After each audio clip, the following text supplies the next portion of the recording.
Mon ex-femme et moi nous sommes croisés au restaurant, 9 ans après notre divorce. Ça fait longtemps qu'on ne s'est pas vu, ai-je dit.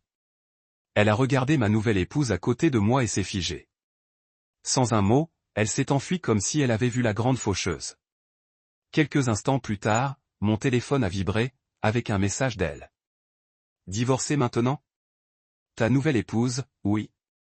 Je n'aurais jamais cru que le rayon 5 d'un supermarché me frapperait en plein cœur comme un souvenir auquel je n'étais pas prêt. Grèce, 10 ans. 10 ans s'étaient écoulés depuis qu'elle avait disparu de ma vie sans un murmure d'avertissement. Juste un mot plié sur le plan de travail ébréché de notre cuisine, à côté de la tasse de café à moitié vide que j'avais laissée derrière moi ce matin-là. Tu as perdu ta motivation. J'ai besoin de quelqu'un qui rêve encore. C'était tout. Pas de dispute, pas de discours d'adieu, pas de seconde chance. Et maintenant, elle était là, à 3 mètres de moi, encadrée entre des céréales complètes et des barres de céréales bio, vêtue d'un cardigan bleu marine et d'un jean, l'air plus âgé, mais indéniablement elle. Je me figeais. Ce n'était pas seulement la reconnaissance qui me bouleversait. C'était tout ce qui l'accompagnait. Le souvenir de mon échec, la douleur de l'abandon, et la prise de conscience que je n'étais plus l'homme qu'elle avait quitté. Ma main se resserra instinctivement autour des doigts de Sierra. Ma femme, mariée depuis 3 ans, calme, chaleureuse, pleine de cette joie constante, je m'étais penché sur elle comme un homme fatigué, s'installant dans un lit chaud. Elle fredonnait doucement, retournant une boîte de thé pour vérifier l'étiquette lorsque Grèce se retourna et nous vit. Le temps ne ralentit pas, il se brisa. Les yeux de Grèce s'écarquillèrent, non pas de surprise, mais de peur. Elle regarda Sierra comme on regarde un miroir qui reflète quelque chose d'inattendu. Ses mains tremblaient. La boîte de granola lui glissa des mains et tomba au sol avec un bruit sourd. Elle ne se pencha pas pour la ramasser. Sa bouche s'ouvrit comme si elle voulait dire quelque chose, mais aucun son ne sortit. Puis, après un dernier regard perçant vers Sierra, Grèce tourna les talons et se précipita dans l'allée. Elle disparut devant le rayon des surgelés comme un fantôme poursuivant la porte. Je restai planté là, le cœur battant la chamade. Sierra leva les yeux vers moi avec un sourire curieux. « Ça va ?» demanda-t-elle. Je me forçai à hocher la tête. Ouais, je croyais juste voir quelqu'un que je connaissais. J'ai dû me tromper. Elle n'insista pas. C'était Sierra. Respectueuse, confiante. Je gardais une expression neutre, mais intérieurement, mes pensées se bousculaient comme une tempête dans une ruelle étroite.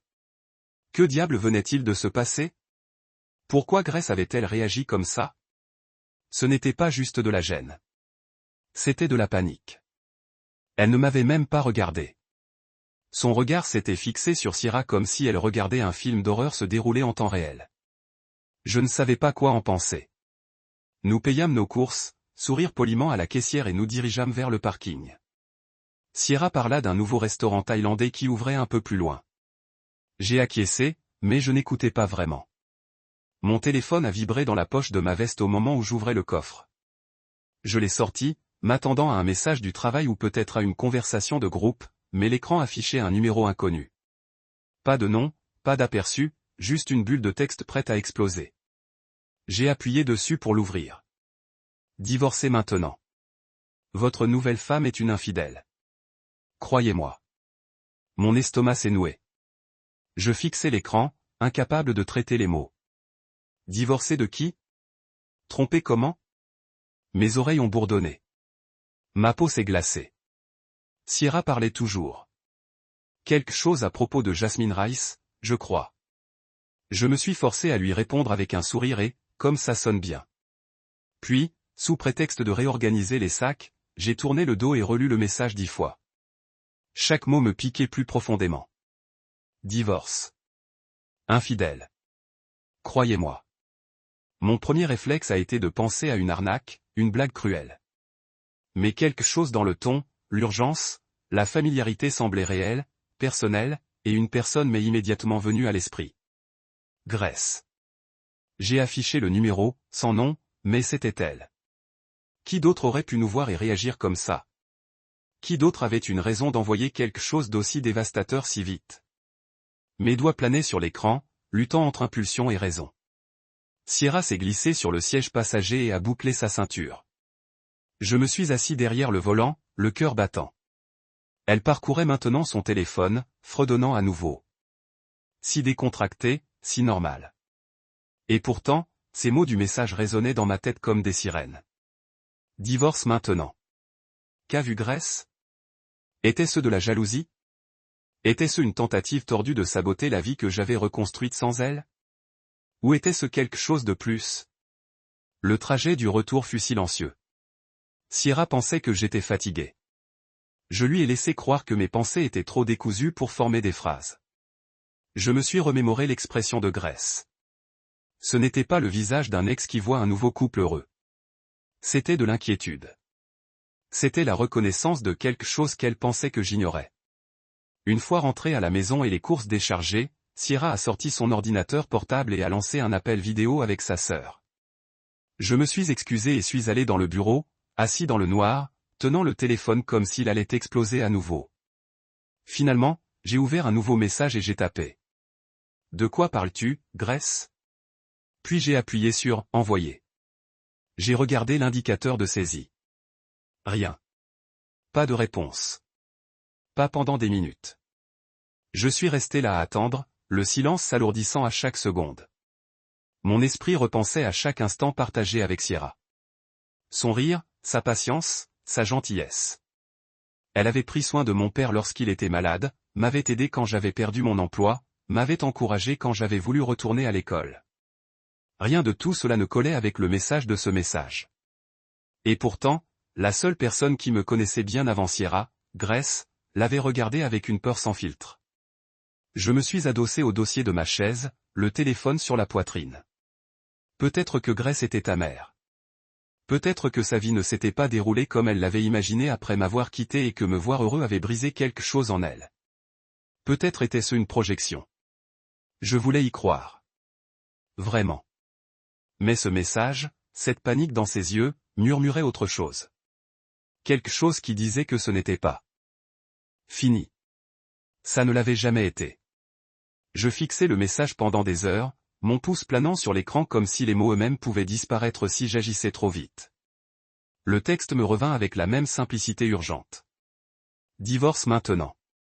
Ta nouvelle femme est une infidèle. Crois-moi.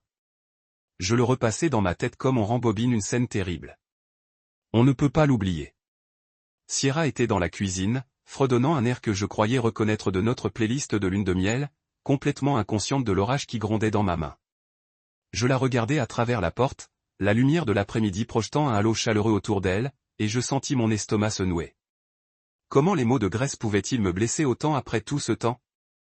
Grace, à qui je n'avais pas parlé depuis ce mot sur le comptoir. Grace, qui s'était éloignée comme si nos 10 ans d'histoire ne signifiaient rien. Et maintenant, elle prétendait que Sierra cachait un secret qui briserait tout ce que j'avais construit. Sierra agissait avec cette grâce naturelle qui m'avait attiré vers elle au départ, versant 2 tasses de thé et m'emportant une avec un doux sourire. Elle avait été merveilleuse avec moi, gentille, généreuse, constante.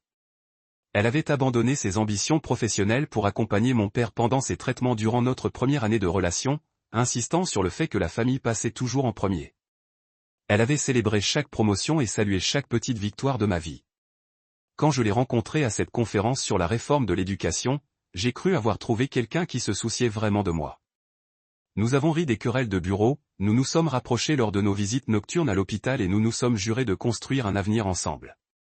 Maintenant, j'étais assise dans le bureau, le téléphone pressé contre ma poitrine, me demandant si elle avait jamais été la personne que je croyais connaître.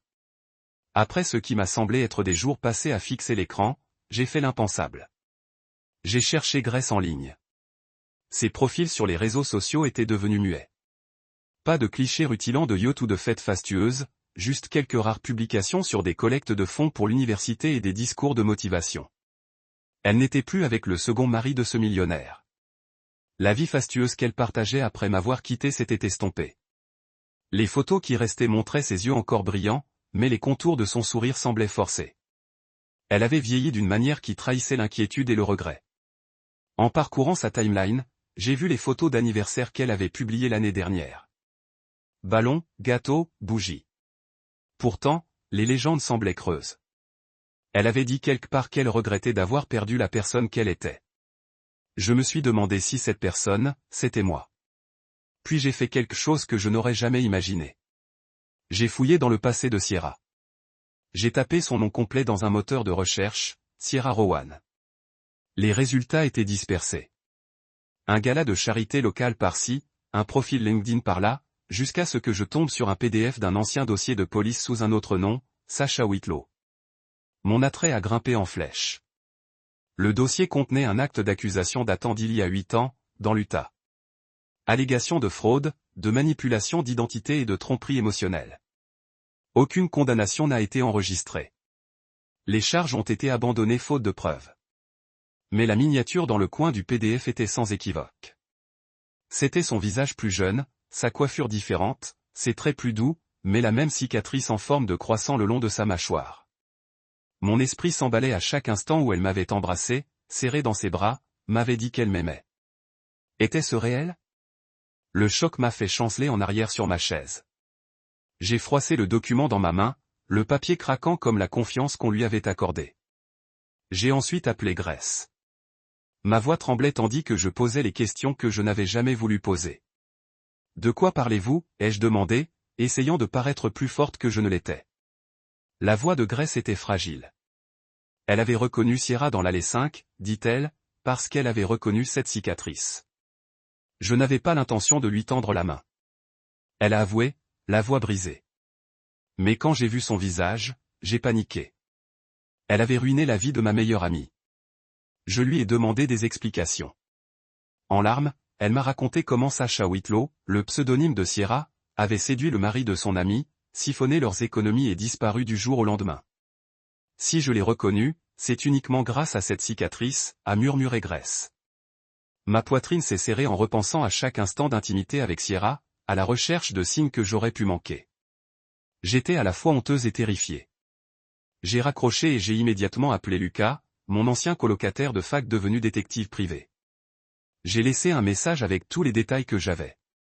Le PDF, la cicatrice, l'observation à l'épicerie, l'avertissement de Grace. Lucas m'a rappelé dans l'heure. Son ton était prudent. Les gens qui fuient le font généralement pour une raison. Il m'a prévenu. Si elle cache quelque chose, c'est grave. Il a promis de fouiller dans les antécédents de Sierra, les archives publiques, les relevés téléphoniques, et même les transactions immobilières.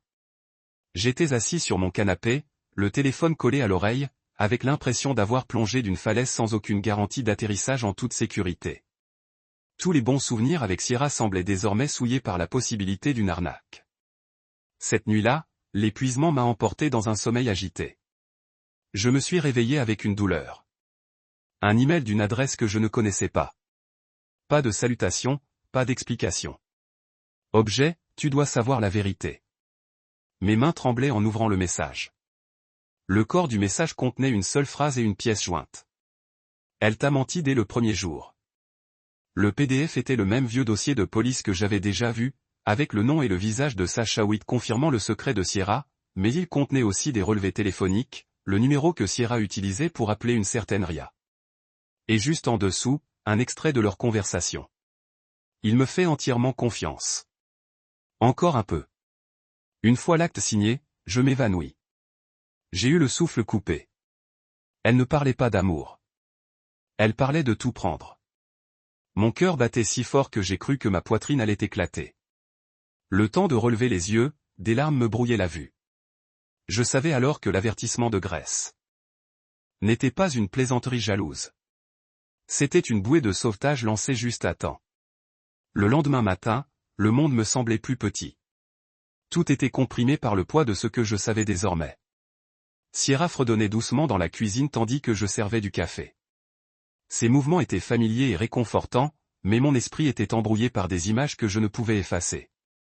J'étais assis à la table, le dossier de police imprimé étalé devant moi, le nom de Sacha Whitlow me renvoyant un regard noir comme un mensonge gravé à l'encre.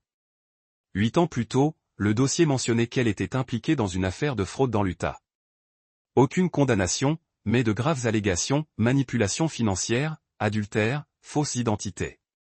Le numéro de matriculé, le tampon flou du bureau du shérif du comté semblait suffisamment officiel pour me donner la chair de poule. J'ai tracé du bout du doigt la cicatrice en forme de croissant sur la photo. La même cicatrice que j'avais embrassée 1000 fois sur la mâchoire de Sierra. La reconnaissance m'a frappé de plein fouet. Ce n'était pas un trou de mémoire ni une blague cruelle. C'était la preuve qu'elle m'avait trompé dès le début. Mon cœur battait si fort que j'étais sûr qu'elle l'entendait. Sierra se glissa à côté de moi, souriant à la tasse fumante que je tenais à la main. « Bonjour », dit-elle en déposant un rapide baiser sur ma joue. J'ai failli la repousser, honteux de ma froideur.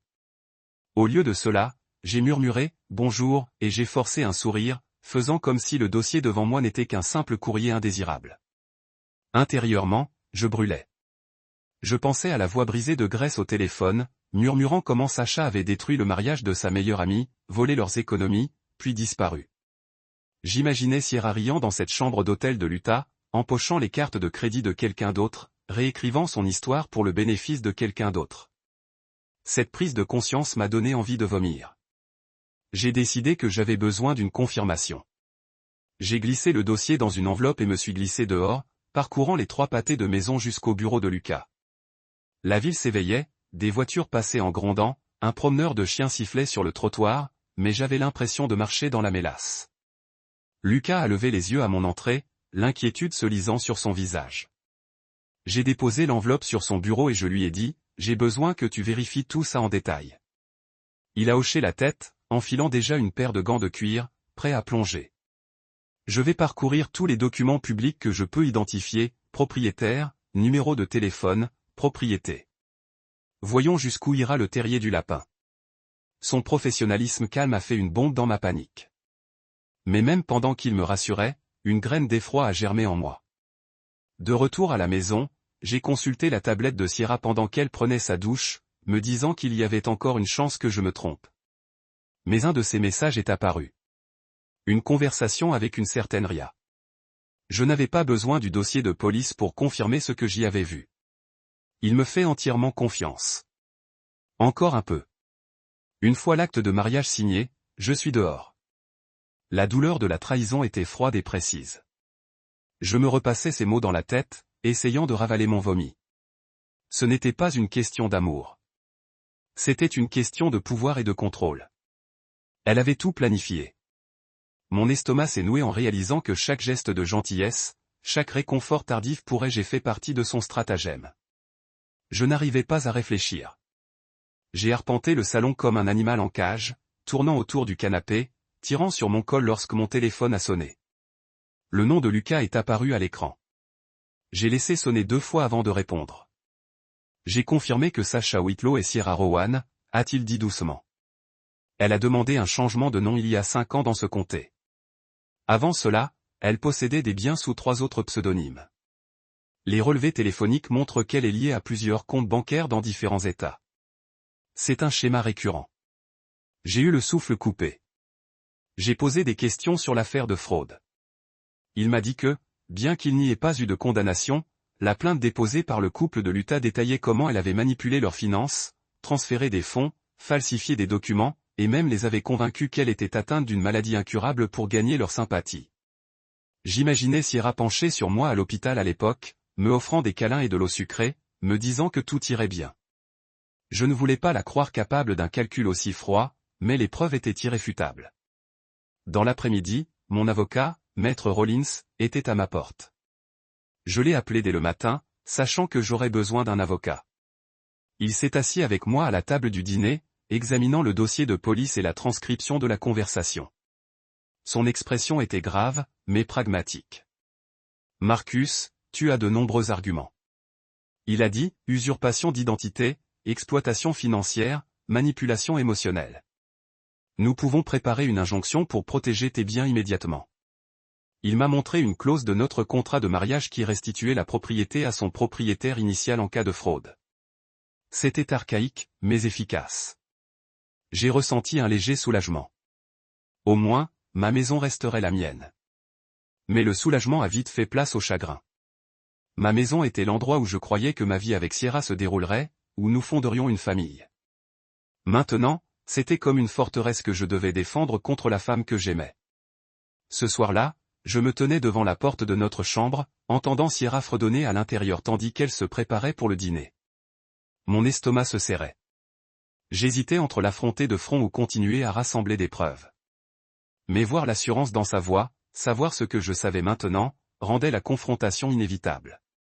J'ai pris une grande inspiration et ouvert la porte. Elle s'est retournée, le teint illuminé. Mais la surprise dans ses yeux était teintée d'autre chose. Peut-être de la curiosité face à mon visage impassible. « Ça va ?» a-t-elle demandé. Ma voix tremblait. « Il faut qu'on parle. » J'ai refermé la porte derrière moi. À l'intérieur, j'ai brandi le dossier de police. Son sourire s'est estompé. « Qu'est-ce que c'est ?» a-t-elle murmuré, la voix serrée. Ma poitrine brûlait. « Qui êtes-vous vraiment ?» ai-je demandé. Le silence était épais, étouffant. Pour la première fois depuis des années, Sierra a détourné le regard. Elle a dégluti. Et lorsqu'elle a parlé, sa voix était basse et maîtrisée. Je peux m'expliquer. La façon dont elle a prononcé ces mots, comme un script qu'elle avait répété d'innombrables fois, ne m'a pas réconforté. Cela a confirmé tout ce que je craignais. J'ai réalisé que la femme que je croyais connaître était une parfaite inconnue. La chaleur que je ressentais en la serrant dans mes bras était maintenant glaciale. Pas ce soir, ai-je dit. J'ai besoin de la vérité. Toute la vérité. Elle ouvrit la bouche pour protester, mais je secouai la tête. J'ai besoin que tu partes. Ces mots me transpercèrent. Mon cœur se serra, mais je ne pouvais pas laisser le sentiment obscurcir mon jugement. Elle prit quelques affaires dans la commode, les larmes aux yeux. En franchissant le seuil, je l'entendis murmurer, « Tu vas le regretter. » Elle sortit, la porte claquant doucement derrière elle. Je m'affaissai au bord du lit, serrant le dossier comme une bouée de sauvetage, une question résonnant dans mon esprit. Comment ai-je pu être aussi aveugle? La maison semblait plus vide sans le rire de Sierra qui résonnait dans le couloir. La lumière du soleil filtrait à travers les stores, projetant des motifs à lamelles sur le parquet tandis que j'étais assis à la table à manger, jonché de documents, de mails imprimés et de mon téléphone affichant les derniers SMS de Lucas. Les pièces du puzzle étaient éparpillées partout. Des relevés bancaires sous une douzaine de noms, des titres de propriété et des états que je n'avais jamais visités, des relevés téléphoniques reliant Sierra à des numéros enregistrés chez des inconnus. Je me massais les tempes, essayant de les relier pour former un motif cohérent. Cette cicatrice en croissant sur sa mâchoire n'était pas un hasard. C'était sa carte de visite, la seule constante qui transparaissait dans tous ses pseudonymes. Chaque fois que je fermais les yeux, je la voyais comme une marque qui me désignait comme sa prochaine cible. J'avais tenu Grace informée, et elle m'a appelé ce matin-là pour m'annoncer la nouvelle. Une ancienne colocataire de fac avait posté un commentaire sous l'un des messages caritatifs de Sierra, demandant si elle était la même Sacha Witt. C'était passé inaperçu jusqu'à présent. Elena, l'amie de Grace, m'avait contacté et, après un bref échange, Sierra avait discrètement désactivé le bouton de don de l'association. C'est à ce moment-là que j'ai vraiment pris conscience de la gravité de ce qui m'attendait. Elle ne m'avait pas seulement menti. Elle s'était construit une véritable identité pour me piéger. Tous les mots doux, les cafés de minuit, les gestes de gentillesse. Était-il sincère ou faisait-il partie de son arnaque? Ma poitrine se serra de chagrin et de colère à la fois. J'appelai Lucas, qui me retrouva dans un petit café près du bureau. Il s'est glissé dans la cabine en face de moi, le regard fatigué mais concentré. J'ai localisé son portable jusqu'à un portable qu'elle avait utilisé le mois dernier, dit-il en tapotant son ordinateur portable. Il a sonné près de votre ancien immeuble. Puis il a déménagé dans un garde-meuble enregistré sous son pseudo. J'ai l'adresse. Mon cœur fit un bond. Qu'est-ce qu'il y a dans le garde-meuble, demandai-je. Il secoua la tête. On ne sait pas encore. Peut-être des documents. Peut-être des preuves de ces autres escroqueries. Si on perquisitionne avec une assignation à comparaître, il nous faut une justification solide. J'exhalai, la fureur et le désespoir m'envahissant. Obtenez-moi l'assignation à comparaître, dis-je à voix basse. Quoi qu'il en coûte. Lucas hocha la tête et me tapota le bras pour me rassurer. Tu fais ce qu'il faut. Tu ne te protèges pas seulement, tu l'empêches de ruiner quelqu'un d'autre. Malgré la douleur, ces mots me donnèrent un but. Je n'étais plus une victime. J'étais une vengeresse, ouvrant la voie à quiconque pourrait croiser le chemin de Sierra Rowan. De retour chez moi, j'ai rencontré mon avocat, Maître Rollins, dans son bureau lambrissé d'acajou. Il a rédigé l'assignation à comparaître pour le garde-meuble et m'a conseillé pour obtenir une ordonnance restrictive. C'est une manipulatrice hors pair, a-t-il dit d'un ton sombre, en examinant les preuves que je lui avais fournies. Si on n'agit pas vite, elle pourrait disparaître à nouveau et te laisser sans rien. J'ai hoché la tête, remontant ma manche pour révéler la légère cicatrice où Sierra avait posé sa joue tant de fois. Je ne peux pas revivre ça, ai-je murmuré. Il s'est penché en avant. Tu ne le feras pas, la loi est de ton côté. En quittant le cabinet de l'avocat, je me suis senti à la fois plus léger et plus accablé que jamais. La facilité juridique et les signatures protégeaient mes biens, mais je devais encore faire face aux conséquences émotionnelles. Depuis combien de temps avais-je vécu dans le mensonge? Combien de moments d'amour et de confiance n'étaient que des arnaques qui n'existaient que pour son bénéfice? J'arpentais les rues de la ville, le bourdonnement de la circulation de midi autour de moi, essayant de reconstituer mes souvenirs. La première fois que Sierra m'a tenu la main, j'ai ressenti une tendresse et une sincérité. Était-ce un stratagème, ou avait-elle vraiment ressenti quelque chose pour moi à un moment donné, avant de l'utiliser comme arme? L'incertitude me donnait le vertige. Ce soir-là, j'ai repéré le SMS de Lucas. Citation à comparaître exécutée. Espace de stockage vidé. Rendez-vous à mon bureau au plus vite. Mon pouce emballait tandis que je me rendais à son bureau. À mon arrivée, Lucas m'a accueilli avec un sac de sport et un air sombre. À l'intérieur se trouvaient des piles de papier, de vieux relevés bancaires, de faux chèques, des relevés d'hôtel et des lettres personnelles sous des noms que je n'avais jamais entendus. Je les ai étalés sur sa table de conférence. Chaque document était un autre témoignage de la carrière d'escroc de Sierra, longue de plusieurs décennies. Une lettre, tapée et signée avec amour, Sacha, mentionnait mon nom, Marcus, le remerciant de la seconde chance qu'il lui avait donnée après son divorce. Ma gorge s'est serrée en lisant. Tu m'as encore montré de l'amour, et je te promets de ne pas te décevoir. Mon estomac s'est noué. Était-ce le moment où elle a rencontré Sierra Rowan? Le moment où elle a décidé de réessayer? Lucas s'est penché en arrière. Elle s'entraîne comme ça depuis des années. Lune de miel, rétablissement de la confiance, puis extraction. Chaque détail était planifié. Il m'a regardé, les yeux empreints de compassion. Tu étais son projet. J'ai dégluti avec difficulté, la colère et le chagrin se fondant en résolution. Plus maintenant, ai-je dit. C'est fini maintenant, a-t-il hoché la tête, me poussant les preuves en une pile bien ordonnée. Tes prochaines étapes sont de présenter ceci aux autorités et d'obtenir le divorce. J'ai pris la première page, sentant le poids de chaque mensonge dans mes mains. Ce soir-là, je suis rentré chez moi et j'ai supprimé le contact de Sierra de mon téléphone. L'espace vide où son nom figurait auparavant était comme une blessure. Pourtant, pour la première fois depuis des semaines, j'ai dormi sans cauchemar lié à cette cicatrice. Au matin, je me suis rendu au tribunal avec les preuves rangées dans un dossier. Le garde a à peine cligné des yeux lorsque j'ai remis la pile au greffier. Je les ai regardés enregistrer les pages, voyant les tampons officiels tomber comme des marteaux, brisant son emprise sur moi. À chaque tampon, je sentais des couches de tromperie se décoller, laissant place à un espace vierge où la vérité pouvait grandir. Devant le tribunal, le soleil brillait, presque aveuglant. J'ai fermé les yeux et respiré l'air frais, le parfum des fleurs écloses flottant dans la rue.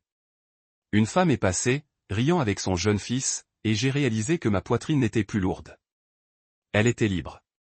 J'ai repensé à l'homme que j'étais avant, Sierra. Naïf, confiant à l'excès.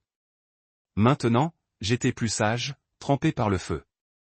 J'ai serré le dossier contre ma poitrine et murmuré au vent, c'est ici que ça s'arrête. Et en m'éloignant du bâtiment, j'ai su que si mon cœur portait les cicatrices de sa tromperie, mon esprit avait renaître dans la lumière de la vérité. Je me suis dit qu'aujourd'hui, je ferais comme si tout était normal. Sierra croyait toujours que j'étais désemparé. Et pour une fois, je l'ai laissé continuer dans cette illusion. Lorsqu'elle s'est réveillée, en pleine forme, comme si rien n'avait changé entre nous, je l'ai saluée d'un baiser chaleureux et lui ai rappelé mes projets de petit déjeuner avec des amis. Plus tard dans la matinée, j'ai servi du café, sentant l'arôme riche emplir la cuisine et m'enquérant de sa nuit de sommeil, l'écoutant attentivement raconter un rêve où elle emménageait dans une nouvelle maison. Au fond de moi, mon cœur était comme une lame aiguisée. Mais extérieurement, je me suis contenté d'acquiescer et de lui proposer de l'aider à déballer ses affaires pour la journée.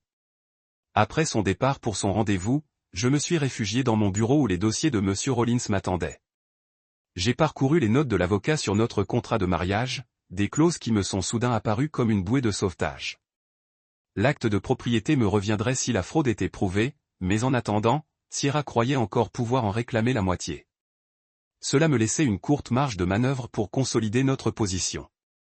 Je me suis connecté à nos comptes joints depuis mon appareil sécurisé et j'ai redirigé des dépôts vers mon compte fiduciaire personnel, bloquant ainsi son accès sans déclencher d'alerte.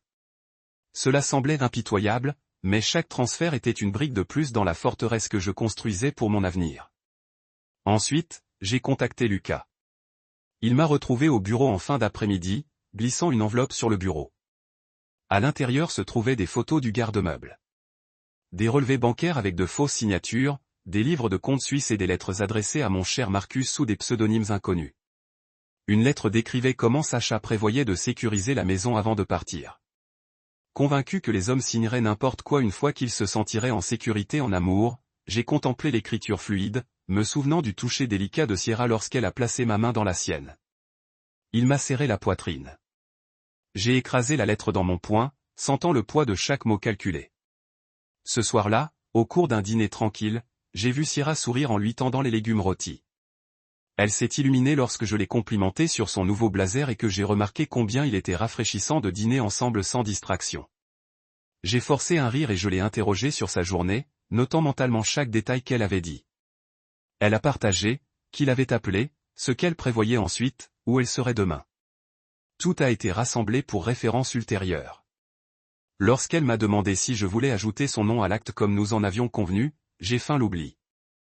Bien sûr, ma chérie, je demanderai à l'avocat de rédiger les papiers cette semaine. Le soulagement a brillé dans ses yeux. J'ai retenu un sourire satisfait. Tard ce soir-là, j'ai rencontré Kevin Wallace dans un coin isolé du parc près de notre quartier. Le visage de Kevin était las mais déterminé tandis qu'il racontait le calvaire de son frère. Comment Sierra Sacha avait charmé, puis vidé de toutes ses ressources un homme confiant, le laissant ruiné et seul. Il a sorti les journaux personnels de son frère, relatant leurs amours, paiement après paiement. Chaque entrée se lisait comme une histoire d'amour teintée de trahison. La voix de Kevin tremblait lorsqu'il m'a tendu le carnet. Je n'ai pas arrêté de chercher. Il a dit que j'avais juste besoin de preuves. J'ai glissé les journaux dans une sacoche sécurisée, ma détermination s'aiguisant. Avec ces preuves, je pourrais monter un dossier irréfutable. De retour à la maison, j'ai organisé chaque parcelle de preuves, documents juridiques, transcriptions de conversations, lettres falsifiées dans 3 classeurs, actifs, communication et schéma. J'ai étiqueté les onglets et pris des notes avec des codes couleurs, transformant le chaos en clarté. Ce processus méthodique a apaisé mes nerfs. Chaque classeur représentait un chapitre de la tromperie de Sierra et un pas de plus vers ma liberté. Je les ai laissés sur la table à manger sous un simple post-it pour notre réunion de vendredi. Je n'ai pas ajouté de détails. Sierra le verrait et penserait que nous formalisions enfin sa demande d'égalité de propriété. D'ici là, le piège serait tendu. Jeudi matin, j'ai installé un logiciel de sécurité discret sur nos appareils partagés, garantissant que chaque frappe, chaque message serait enregistré et horodaté. Je voulais des preuves irréfutables, capturées en temps réel. Ce soir-là, j'ai fait semblant de m'endormir tôt, pour finalement veiller tard à consulter les journaux. Le léger clic de sa tablette qui se réveillait et le grattement précipité de sa frappe m'ont indiqué qu'elle ne se doutait de rien. Chaque message entre elle et Ria apparaissait dans les journaux. Plan, confirmation et remarques désinvoltes sur l'accélération des démarches une fois la maison légalement acquise. C'était accablant. Le vendredi s'est levé clair et lumineux, le décor parfait pour ce que j'avais prévu. Sierra s'est réveillée en s'étirant doucement et m'a trouvé dans le bureau, en train d'examiner ma veste de costume. Son sourire était chaleureux et plein d'espoir. « Prêt ?» a-t-elle demandé. « Absolument », ai-je répondu en attachant ma cravate avec un soin délibéré. Nous sommes partis ensemble pour le bureau de Monsieur Rollins, l'air frais du matin et la ville bourdonnante autour de nous. Je lui ai tenu la main, nos doigts entrelacés comme si nous partagions un secret entre nous. Elle s'est penchée et a murmuré, « Merci d'avoir fait ça. J'ai hâte de t'appeler mon mari légal, moi aussi. » Je souris en hochant la tête, tout en ressentant le calme avant la tempête. En entrant dans le cabinet, je sentais les classeurs et la sacoche peser lourdement dans ma serviette, et je savais qu'à la fin de la journée, le tissu de mensonges de Sierra serait dévoilé. Je ferais l'idiot jusqu'au moment idéal pour frapper. Et alors, elle réaliserait à quel point elle m'avait sous-estimé. Je passais la matinée à savourer un petit déjeuner tranquille pendant que Sierra s'activait dans la cuisine, son énergie dissimulant délicatement ses intentions. Elle fredonnait un air inconnu en coupant des oranges, me lançait un regard plein d'espoir et murmurait « Tu ne crois pas qu'il est temps de tout régler ?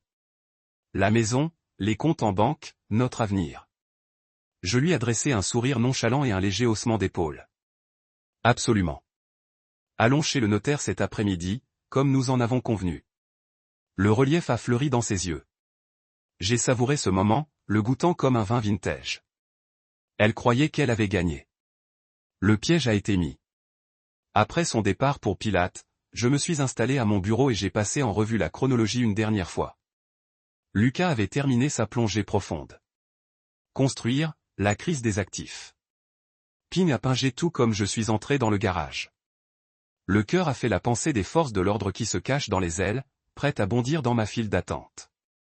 Sierra est arrivée à la maison, rayonnante en équipement d'entraînement, joues rouges avec des endorphins. Elle a jeté ses clés sur le buffet et m'a donné un baiser persistant avant de saisir son sac à main. « Prêt à le rendre officiel ?» demanda-t-elle, la voix brillante. J'ai empoché mon téléphone, qui était lié à l'équipe de Rena. « Faisons-le, dis-je, debout et offrant mon bras. Elle a lié la sienne par le mien et a dirigé la sortie. Le bureau du notaire était une suite confortable bordée d'étagères en acajou et légale à The Notary. Une femme primitive nommée Madame Carrington nous a accueillis chaleureusement et nous a fait passer à la table de conférence. Sierra a pris la chaise la plus proche de la fenêtre, la lumière de l'après-midi brillant en cascade à travers les douleurs. Je me suis assis en face d'elle, ma mallette à mes pieds, tenant l'acte révisé et les documents connexes. Mademoiselle Carrington a souri et a commencé à lire les termes, sa voix polie, rythmique. Monsieur Grant et Madame Rowan, vous réaffirmez aujourd'hui votre engagement mutuel et acceptez de partager la propriété de la propriété au 247 Monroe Avenue. Veuillez signer ici, ici, et ici. Elle a d'abord remis à Sierra le stylo. La main de la Sierra trembla légèrement en signant. Entrepôt, le notaire a demandé avec impatience notre identification. Le feu alimenté par la trahison. La Sierra rayonnait, inconsciente. Nous l'avons fait, souffla-t-elle, se penchant plus près. Je lui tapai la main, souris et nous dit. C'était mon signal. Dès que le notaire est sorti pour faire des photocopies, j'ai tapé mon téléphone 2 fois sous la table. L'équipe de Rena a bougé. En quelques minutes, 2 détectives sont apparus dans le couloir à l'extérieur du bureau, des badges, mais cachés derrière des vestes. Rhea elle-même se précipita, les yeux fixés sur Sierra. Sierra Rowan, dit-elle, voix basse mais ferme. Le sourire de Sierra a chuté. Ses yeux m'ont tourné vers moi, la confusion et la peur se mêlant. Je suis détective Rena, a-t-elle poursuivi, produisant un mandat. Vous êtes sous enquête pour une fraude à l'identité et une exploitation financière. S'il vous plaît restez assis. La bouche de Sierra s'ouvrit et ferma comme si elle essayait d'avaler sa propre panique. Le notaire est retourné à ce moment-là, son expression polie se transformant en un choc. Que se passe-t-il ? A-t-elle demandé. Rhea se tourna vers elle. Nous plaçons Madame Rowan sous une tenue officielle, a-t-elle expliqué. Copie. En avant. S'est effondré sur la chaise, enterrant son visage dans ses mains. J'ai fermé ma mallette et l'ai glissée dans ma veste. Le notaire s'est soutenu, incertain, car les détectives ont obtenu les documents et que la Sierra est restée sous surveillance. J'ai senti une vague de soulagement trempée par le poids du moment. Ce n'était pas seulement une vendetta personnelle. C'était la justice. Rhea m'a regardé.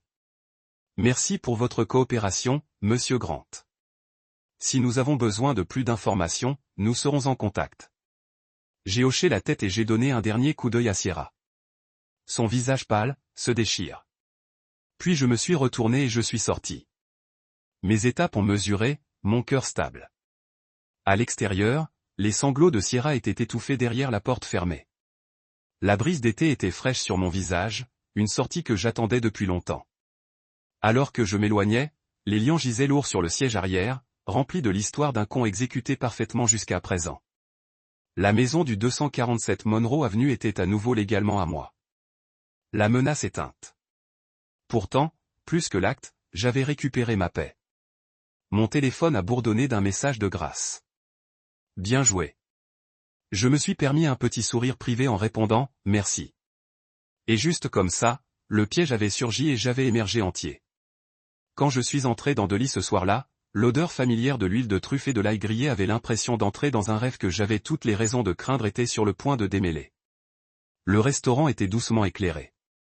Ses bancs bordeaux en peluche et ses boiseries sombres, créant un cocon intime de la ville animée à l'extérieur. J'ai porté un costume et une cravate, des lignes épurées, une confiance discrète, et j'avais demandé à Sierra de s'habiller en rouge, invoquant le souvenir de notre premier dîner de la Saint-Valentin ici il y a 3 ans. C'est laquelle avait chuchoté à mon oreille qu'elle m'aimait pour la première fois. Ce soir, je voulais capturer le même sentiment de promesse pour que tous les autres arrivent. À 7h15 précisément, Lucas est glissé derrière moi avec un signe de tête subtil. Il a porté un cas discret contenant des ordinateurs portables et des fichiers. Derrière lui est venu Kevin, l'air tombé dans une veste et une grasse sur mesure, palme et résolu, serrant son sac à main.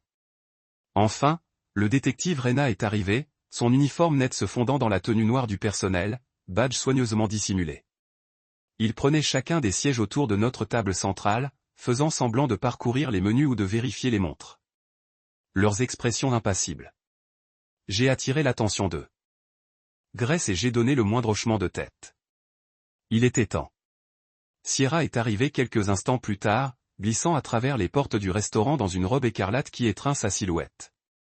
Ses cheveux ont été balayés d'un côté, révélant la cicatrice en forme de croissant à sa mâchoire. J'ai ressenti à la fois une pan de sympathie et l'acier de justification. Elle a navigué sur le sol avec une grâce pratiquée, scannant chaque stand jusqu'à ce qu'elle me repère. Ses lèvres se courbèrent dans ce sourire lumineux que j'adorais une fois alors qu'elle s'approchait de l'objet du drame silencieux qui se déroule. Marcus, salua-t-elle, brossant une mèche de cheveux en vrac de son visage. C'est tout à fait la surprise, a-t-elle regardé les sièges vides et haussa un sourcil. Je pensais que c'était juste nous célébrant notre nouvelle vie ensemble. Nous sommes là aussi, répondis-je, debout pour l'embrasser. J'ai ressenti la chaleur familière de sa joue contre la mienne, mais cette fois, c'était comme de la glace. Je voulais que tous ceux qui faisaient partie de notre voyage pour partager ce moment. Je l'ai guidé à sa place à la tête de la table tandis que les autres ajustaient dans leur siège. Le serveur est arrivé et j'ai placé des verres d'eau avant nous, en laissant la voix à côté de chaque assiette. Clear. Time estampé et légende avec la date. Elle balbutia. J'ai levé mon verre et j'ai pris une gorgée lente. Je crois que c'est vous il y a 8 ans en utilisant le nom de Sacha Whitlow, charmant le mari de notre ami commun, siphonnant des fonds, et disparaissant sans trace. La diapositive suivante est apparue, une capture d'écran de la conversation de Sierra avec Ria, en lisant « Une fois que l'acte est à moi, je suis sorti. Il ne le verra jamais venir. » Son visage plus loin. La 3e diapositive a montré des pages de l'unité de stockage. Banque Swiss Bank, chèque falsifié, lettres signées sous plusieurs alias. Les images brillaient sous le faisceau du projecteur, preuve indéniable de son long condel. Sierra a essayé de parler, sa voix craquant. Marcus, je peux expliquer, ses mots se sont dissous en larmes. Je lui ai jeté un coup d'œil sympathique, bien que mon cœur soit lapidé. Aucune explication, dis-je tranquillement. Juste la vérité. J'ai fait un geste vers le détective Rhea. L'officier Rhea a avancé. Madame Rowan, a-t-elle dit, produisant un mandat. Vous faites l'objet d'une enquête pour la fraude à l'identité, l'exploitation financière et le complot. Vous avez le droit de rester silencieux. La Sierra s'est effondrée sur sa chaise, enterrant son visage dans ses mains. Grace se tenait lentement, les larmes dans ses yeux. Elle traversa Sierra et posa une main sur son épaule. Je n'ai jamais voulu que ça arrive à ça, dit-elle doucement. Je ne pouvais tout simplement pas rester et le regarder être entendu à nouveau. Sierra leva les yeux vers elle, la honte et le regret se sont mélangés dans son regard. Je suis vraiment désolée, murmura-t-elle. J'ai regardé, un tourbillon d'émotions me traversant. Du chagrin pour la femme que je pensais savoir, soulagement que le cauchemar se terminait et la clarté du chemin à venir. Kevin s'approcha, plaçant la main sur le dos de Sierra. Vous devrez faire face à la justice, murmura-t-il. Elle hocha la tête, les épaules tremblant. Le personnel planait à une distance discrète, fait face à des faits pâles. Le serveur en chef a nettoyé la table, soulevant des plaques et réinitialisant l'argenterie comme si rien ne s'était passé. Deli, le propriétaire du restaurant, a émergé, s'inquiète clair sur son visage. Le détective Rénal a informé tranquillement du mandat, et Deli hocha la tête, recula. Je me suis tenu et j'ai rassemblé mes documents de la table, les empilant soigneusement. Lucas a circulé des copies des détectives, détaillant les fichiers de cas. Kevin a récupéré les journaux et Grace a replié les bras, les yeux fixés sur Sierra. Je me suis approché de la chaise de Sierra et j'ai doucement posé ma main sur le dos. Au revoir, Sierra, dis-je doucement. J'espère que vous trouverez ce que vous cherchiez vraiment. Elle n'a pas répondu, ses sanglots étouffés contre la table en bois poli. Je me tournai pour partir, Lucas et Rena me flanquant.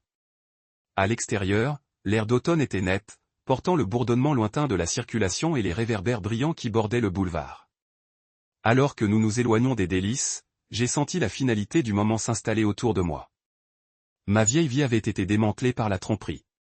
Mais à partir de ces ruines, je forgeais quelque chose de plus fort. La vérité, la justice et la liberté de recommencer sans crainte. Grace est tombée pour marcher à côté de moi. Elle a offert un petit signe de tête de compréhension alors que nous passions le restaurant silencieux derrière nous. Merci, dis-je, pour tout. Elle serra mon bras et répondit. Vous êtes les bienvenus. Maintenant, vous êtes en sécurité. Et alors que je respirais dans l'air nocturne, j'ai réalisé que bien que ce chapitre s'était fermé de la manière la plus douloureuse possible, l'histoire de ma deuxième chance ne faisait que commencer.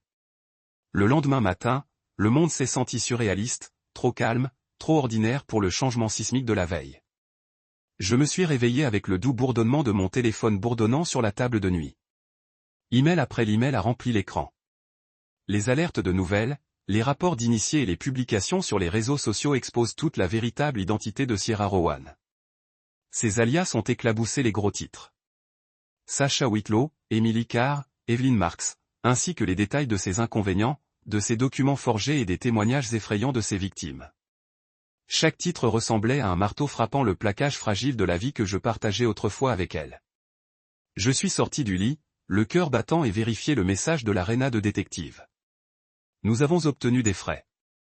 Vous pouvez être assigné à comparaître pour le témoignage. Faites-moi savoir quand vous êtes prêt. J'ai tapé un simple compris. En bas, la télévision était allumée lorsque je suis entré dans le salon.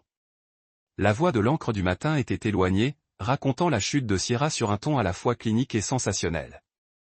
Ils ont montré des photos de Gancid d'elle souriante dans des moments plus heureux et sa tasse tirée du poste de police.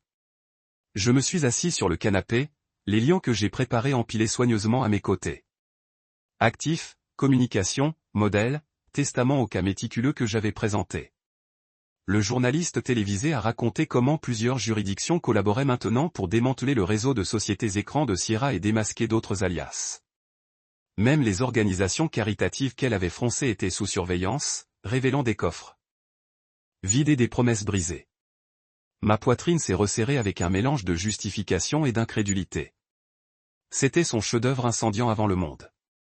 J'ai versé du café dans une tasse, les mains stables malgré le tourbillon des émotions qui roulent en moi.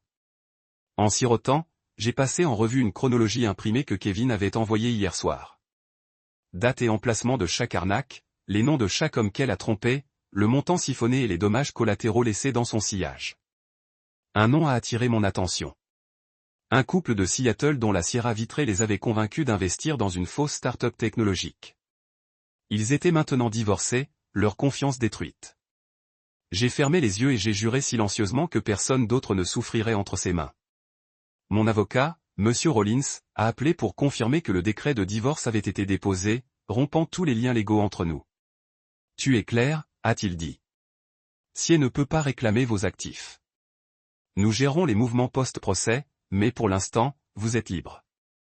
Je l'ai remercié et j'ai terminé l'appel, se penchant en arrière sur ma chaise. Gratuit. Le mot se sentait étranger après des mois d'enchevêtrement. Pendant si longtemps, je me demandais si jamais j'échapperais à son labyrinthe de mensonges.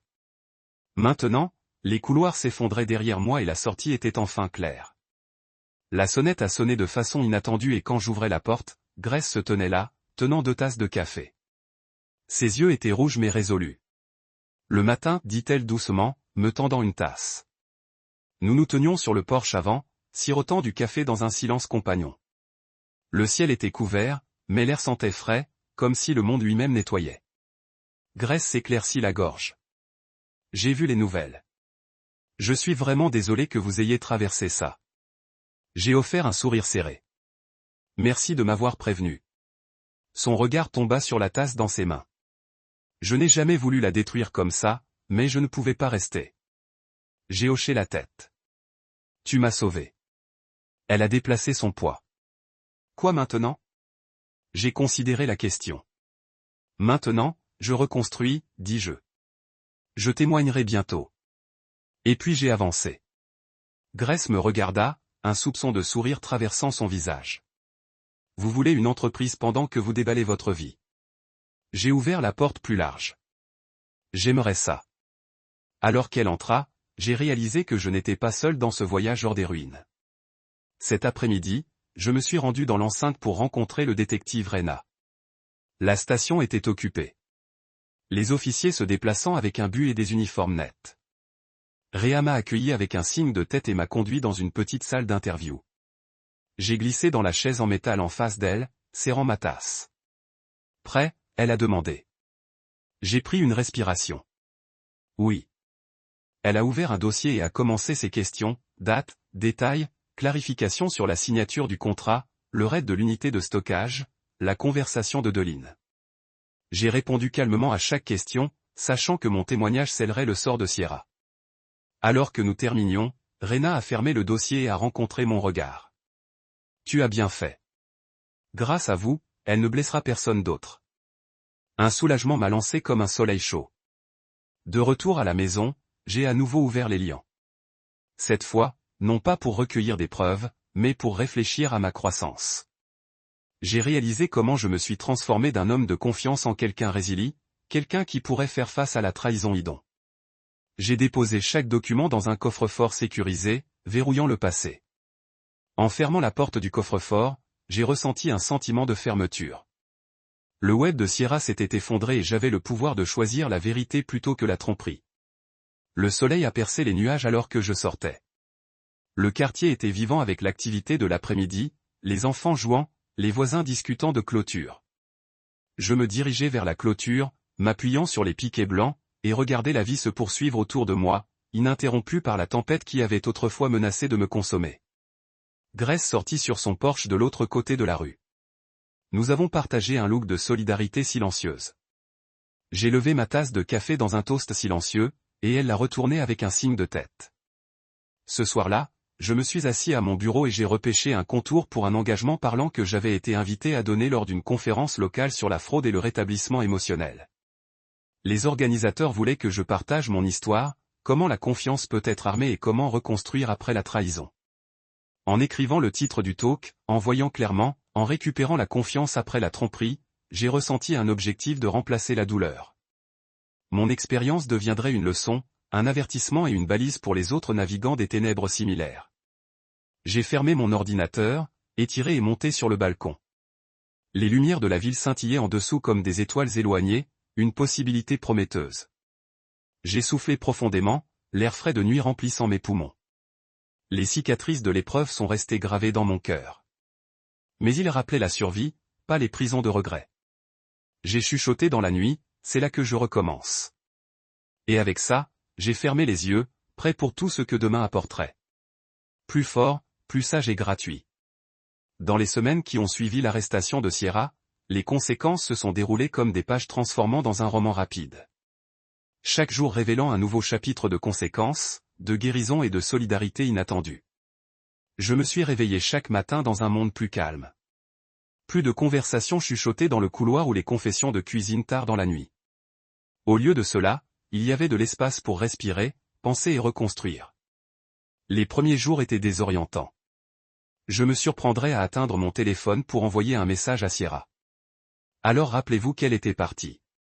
Son fil de texte avait été effacé, remplacé par un espace réservé qui disait « Contact non disponible ». J'ai fermé les yeux, j'ai pris une profonde inspiration et je me suis rappelé que j'étais libre. Cela a commencé avec le cirque des médias.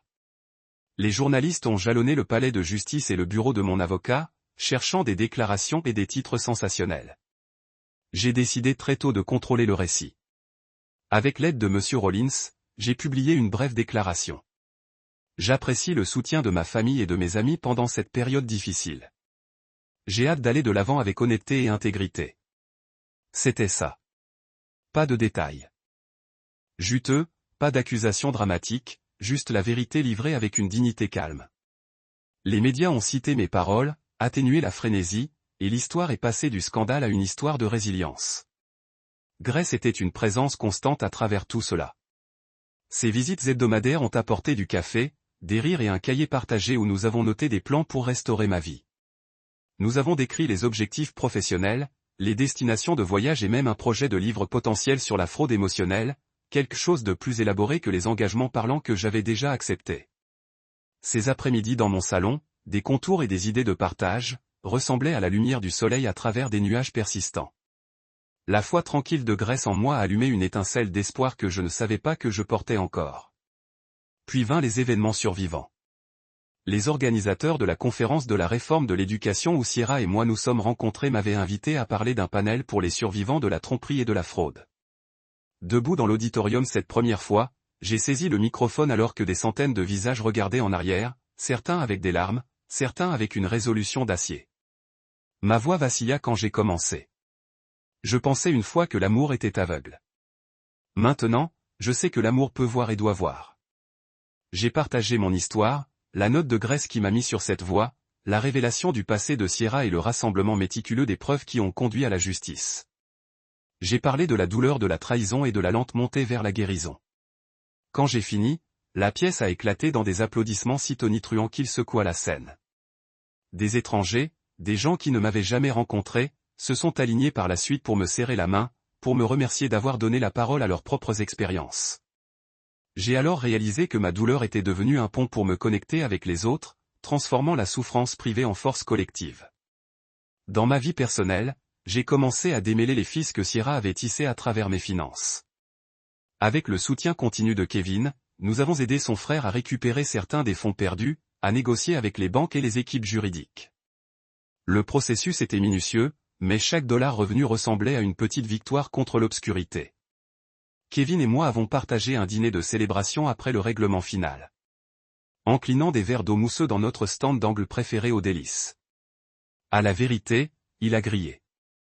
Et pour de nouveaux débuts, j'ai souri, le poids du passé soulevant un peu plus à chaque mot. Mon agent immobilier a appelé Next, m'informant que la vente de maison que j'avais discrètement énumérée avant la clôture de l'arrestation de Sierra. Les nouveaux propriétaires déménageaient la semaine prochaine. J'ai traversé les chambres vides une dernière fois. Des échos de rire et des arguments de promesses chuchotaient et cassaient avant de remettre les clés. Alors que je verrouillais la porte, je ne ressentais aucune douleur de perte. La maison avait été un champ de bataille. Maintenant, il appartenait à quelqu'un d'autre, libre de ses fantômes. J'ai emménagé dans un appartement modeste au centre-ville, échangeant des sols grinçants contre du bois brillant et jalonné un petit bureau près de la fenêtre où la lumière du soleil écoulait chaque matin. J'ai installé mon ordinateur portable, organisé des fleurs fraîches dans un vase et regardé la ville prendre vie en dessous.